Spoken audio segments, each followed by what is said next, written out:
Turning now to tonight's Fox 7 Focus, the Texas House and Senate reaching a deal earlier this week on property tax relief following a months-long impasse and 2 special sessions. The bill is now headed to Governor Abbott's desk. I sat down with Harvey Kronberg, publisher of thequorumreport.com, to break down what's in the compromise legislation, what it means politically, and what it means for you. As someone who watches, Texas politics, what was your reaction when you heard about this deal between the House and the Senate on property tax relief? Totally unsurprised. We knew there was going to be a deal. We knew most of the elements that were going to be in the deal. And frankly, I would make the argument that most of the problems were not in the proposals, they were in the personalities. The governor had not participated until the very end. You have a speaker and a lieutenant governor who frankly don't like each other.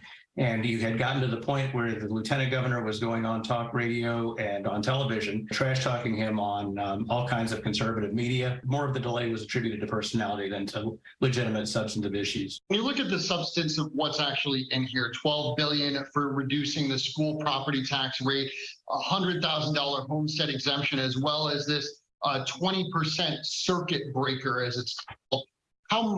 First of all, what is all that, and how much of a compromise is it?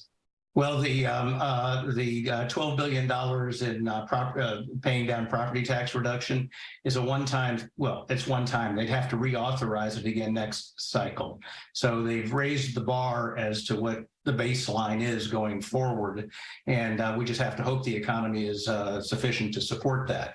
But if by putting more money into schools, they put less pressure on schools to have to raise their property taxes. That's called compression. The thing that is going to be most durable for most homeowners and which is not dependent on the economy is raising the homestead exemption from $40,000 to $100,000.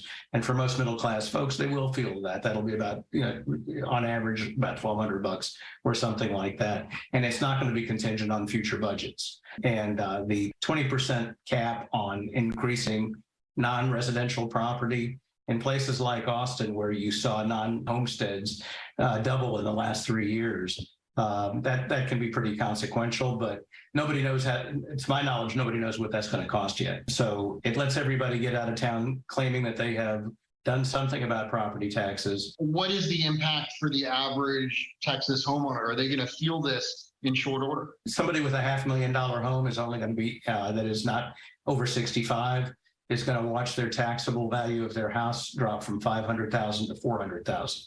That means their property tax reduction is going to be meaningful. It's not going to reach renters, and it's not going to affect rental properties per se. But for the average Texan, this may be the first property tax reduction that most people will actually feel.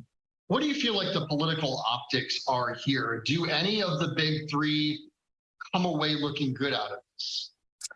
Well, I don't know how much the public was paying attention to this, but from essentially an insider's perspective, no, nobody comes away looking graceful. It represents a pretty large dysfunction. I've been here since Bill Clements was governor.